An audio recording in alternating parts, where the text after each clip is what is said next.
Ազգային ժողովում այգիների ապահովագրության վերաբերյալ էկոնոմիկայի նախարար Գևորգ Պապայանը նշել է, որ իրենք կանխարգելիչ միջոցառումներ են իրականացրել նաև ինստիտուցիոնալ մակարդակում, մասնավորապես կառավարության ֆինանսավորմամբ այս տարի 70-ից 80%-ով ապահովագրավճարները փոխհատուցվում են։ Կան բազմաթիվ քաղաքացիներ, որոնք օգտվել են այդ առաջարկից եւ իրենք ընդամենը ապահովագրավճարի 20%-ն են վճարել, 80%-ը կառավարությունն է փոխհատուցելու։ Քաղաքացիները այդ խումբը որևէ խնդիր չունի եւ կփոխհատուցվի, հայտարարել է Գևորգ Պապոյանը։ Ինչ վերաբերում է այն քաղաքացիներին, որոնք կամ չեն հասցրել կամ չեն ապահովագրել իրենց այգիները, նշել է նախորդ տարի նմանատիպ դեպք եղել է եւ իրենք բավական ծանր աշխատանք են տարել բանկային համակարգի հետ եւ ըստ էության բոլոր դեպքերն առանձին դիտարկել են ու փորձել օգնել գյուղացիներին։ Պապոյանը նշել է նաեւ Արարատի մարզպետարանից եւ Արտաշատի համայնքապետարանից փոխանցել են, որ ամբողջ գիշեր հակակարգտային կայաններն ամբողջ ծավալով աշխատել են։ Պապոյանի խոսքով գիտականորեն ապացուցված փաստ է, որ հակակարգտային կայանները մի կողմից բավական արդյունավետ են, բայց երբեք 100%-անոց արդյունավետություն չեն ունենում։ Պապոյանը վստահեցրել է, իրենք կգնահատեն երեկվա կարկուտի հասցրած վնասները, կհասկանան իրական վնասի չափը, կառավարությունը հնարավորությունների սահմաններում կկանգնի քաղաքացու կողքին եւ կփորձի աջակցել։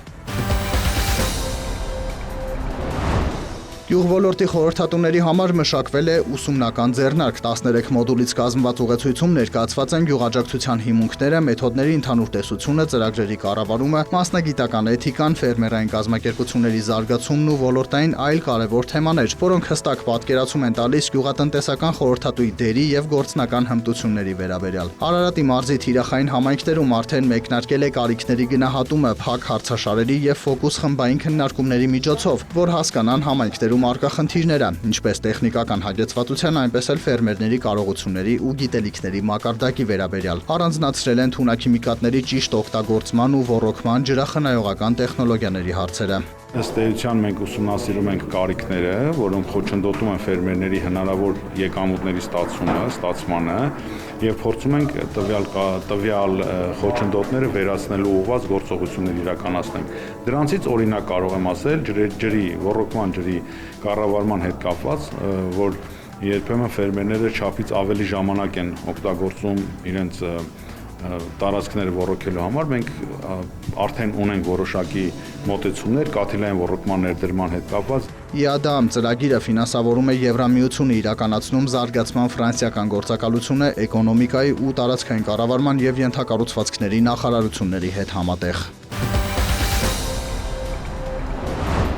Ռեստարտ Գավառ երիտասարդական հասարակական կազմակերպության Sky ակումբի նախաձեռնությամբ Գավառում անցկացվում է աշխատանքի եւ կարիերայի էքսպո։ Առաջնային թիրախը հենց Գեղարքունիքի մարզի երիտասարդներն են, նրանց հնարավորություն է տրվել տեղեկանալու թափուր աշխատատեղերին եւ մարզի աշխատաշուկայում պահանջարկ ունեցող մասնագիտություններին։ Տաղավարային ցուցադրություններով են ներկայացել մարզում գործող բիզնեսներն ու կրթական հաստատությունները։ Երիտասարդները մեծամասամբ կրթություն եթե ստանում են համայնքում, մեծ մասը ձգտում է արդեն գնալ Երևան, այնտեղ փորձել աշխատանք գտնել, բայց մինչդեռ համայնքում եւս պետք են երիտասարդներ, նոր կադրեր են պետք տարբեր ոլորտներում եւ այս մասով էլի հասարակական կազմակերպությունների գործունեությունը մեծ է, ինչու՞ չէ նաեւ տեղական ինքնակառավարման մարմինները եւ մնացած կառույցները եւս փորձում են ուղղորդել, աջակցել, որպեսզի երիտասարդները մնան համայնքում, իրենց փորձն ու գիտելիքները կիրառել համայնքում։ Որպեսզի աշխատաշուկայում բժիշկների եւ իրավաբանների չափ անասնաբույժներ ու շինարարները լինեն, պետությունն ամեն տարի գերակա մասնագիտությունների ցանկ է հաստատում։ Եթե ուսումնարան, քոլեջ դիմողներն այդ մասնագիտություններով են ընդունվում, ստանում են բարձր կրթաթոշակ։ 3 մեծ ուղղություններով է իրականացվում՝ արդյունաբերություն, գյուղատնտեսություն եւ շինարարություն, եւ այս ուղղություններով անցյալ տարվանից սկսել ենք ընդունելություն հայտարարել շուրջ 10 անգամ ավելի բարձր կրթաթոշակով, նախկինում շուրջ 5000 դրամ էր կրթաթոշակը, իսկ ներկայումս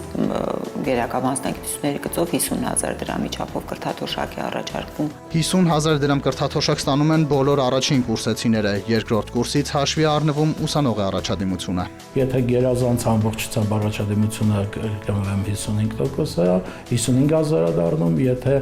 լրիվ լավ եւ գերազանցով ավարտում պահպանվում է 50000 դրամը, իսկ եթե 75%-ից ներքև է լավ եւ գերազանց գնահատականների քանակը ընդհանուր գնահատականների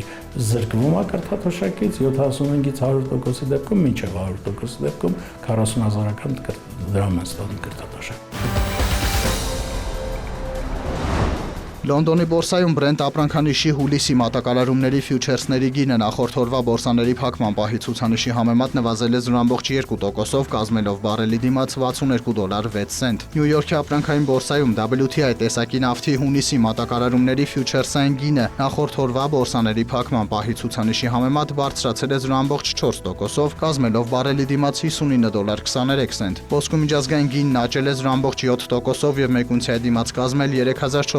$3442։ Բիթքոյնի արժեքը վերջին մեկ օրվա դրությամբ բարձրացել է 0.2%-ով եւ կազմել մեկ հատի համար $97120։ Հայաստանի կենտրոնական բանկը տեղեկացրել է, որ մայիսի 7-ի տվյալով ամերիկյան դոլարը միջինն արժեցել է 389 դրամ 28 լումա, եվրոպական արժույթի գինը կազմել է 442 դրամ 38 լումա, ռուսական ռուբլու արժեքը սահմանվել է 4 դրամ 81 լումա։